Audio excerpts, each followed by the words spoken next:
तुलसी में जल चढ़ाने का सही समय क्या है? वे कौन सा नियम है जो हमें तुलसी पर जल चढ़ाते वक्त ध्यान रखनी चाहिए? तो आइए दोस्तों कथा से जानते हैं। मित्रों, आप सभी को हमारी इस YouTube चैनल में स्वागत है। मित्रों, अक्सर बहुत सारे लोग इस नियम को भूल जाते हैं कि तुलसी पर जल चढ़ाने का नियम है, जिसके कारण इंसान के जीवन में सदैव घर में कलेश, धन संपदा की कमी हमेशा खलती रहती है। लक्ष्मी जी वैसे घरों से रुष्ट हो जाती है।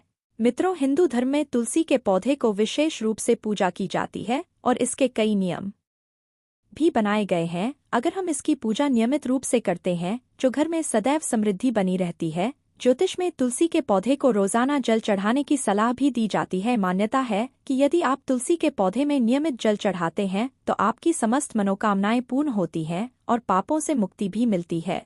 इसी वजह से इस पौधे में नियम से जल चढ़ाया जाता है। लेकिन क्या आपने कभी सोचा है कि इस पवित्र पौधे में भी जल चढ़ाने के विशेष नियम है और एक निश्चित समय में ही इसमें जल चढ़ाना चाहिए, जिससे समृद्धि बनी रहे? तुलसी के पौधे में जल चढ़ाने का सही समय क्या है जिससे आपको शुभ फलों की प्राप्ति हो? ज्योतिष के अनुसार यदि आप तुलसी के पौधे में सूर्योदय से पहले जल चढ़ाती हैं तो आपके लिए बहुत शुभ माना जाता है। यदि आप इस समय पर तुलसी में जल देती हैं तो आपको इसका सबसे उत्तम फल मिलता है। दरअसल किसी भी पूजा पाठ के लिए सूर्योदय से पहले का समय सबसे अच्छा माना जाता है और तुलसी में माता लक्ष्मी का वास होता है। इसलिए यदि आप इसमें सही समय पर जल चढ़ाती हैं तो आपको माता लक्ष्मी की कृपा दृष्टि भी प्राप्त होती है। यदि आप तुलसी में जल चढ़ आने से पहले अन्न ग्रहण ना करें तो और ज्यादा शुभ माना जाता है। यदि आप तुलसी में नियमित रूप से जल चढ़ाती हैं तो प्रातः जल्दी उठकर स्नान आदि से मुक्त होकर साफ वस्त्रों में तुलसी को जल दें। तुलसी के पौधे को यदि आप तांबे के लोटे से जल देंगी तो आपके लिए अत्यंत शुभ होगा। ऐसी मान्यता है कि प्रातः काल शरीर और मन दोनों पवित्र होते हैं।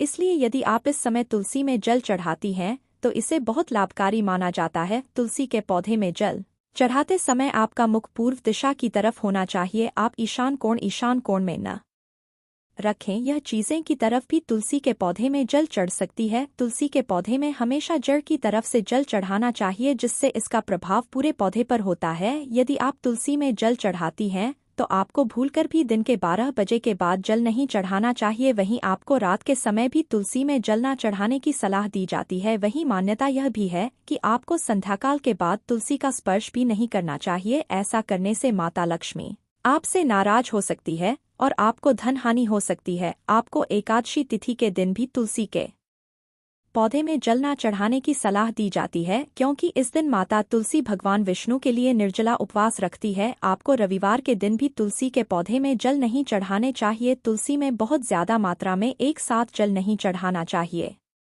यदि आप ज्योतिष की माने तो तुलसी में जल चढ़ाने से घर की नकारात्मक ऊर्जा दूर होती है और आपको धन लाभ हो सकते हैं, क्योंकि इससे माता लक्ष्मी प्रसन्न होती है। घर में आने वाली समस्याओं को कम करने में मदद मिलती है और घर में सकारात्मक ऊर्जा का प्रवेश होता है। तुलसी में जल चढ़ाने से भगवान विष्णु की कृपा भी प्राप्त होती है, क्योंकि तुलसी को विष्णु प्रिय माना जाता है। आपको तुलसी में जल चढ़ाने के साथ इसके पास दीपक जलाने की सलाह भी दी जाती है। यदि आप भी तुलसी में नियमित रूप से जल चढ़ाती हैं तो ध्यान रखें कि आपको सही समय में ही जल देना चाहिए, जिससे आपको शुभ फलों की प्राप्ति हो। तुलसी के पौधे को यदि आप तांबे के लोटे से जल देंगी तो आपके लिए अत्यंत शुभ होगा। ऐसी मान्यता है कि प्रातः काल शरीर और मन दोनों पवित्र होते हैं। इसलिए यदि आप इस समय तुलसी में जल चढ़ाते तो इसे बहुत लाभकारी माना जाता है। तुलसी के पौधे में जल चढ़ाते समय आपका मुख पूर्व दिशा की तरफ होना चाहिए। तुलसी को जल चढ़ाते समय अगर आप एक और काम कर लेंगे तो मां लक्ष्मी जल्द प्रसन्न होंगी।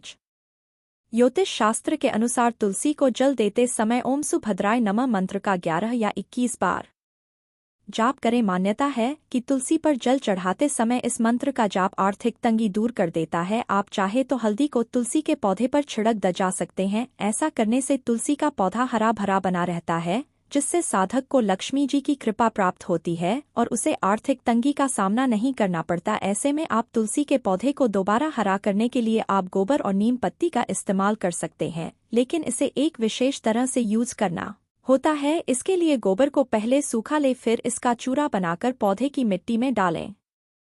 नीम पत्ती को भी अच्छी तरह से सुखाकर और पाउडर बनाकर मिट्टी में डालें। वीडियो में अंत तक बने रहने के लिए धन्यवाद। आपका दिन शुभ हो। अगर आप शिव जी के सच्चे भक्त हैं तो चैनल को जरूर सब्सक्राइब करें। धन्यवाद।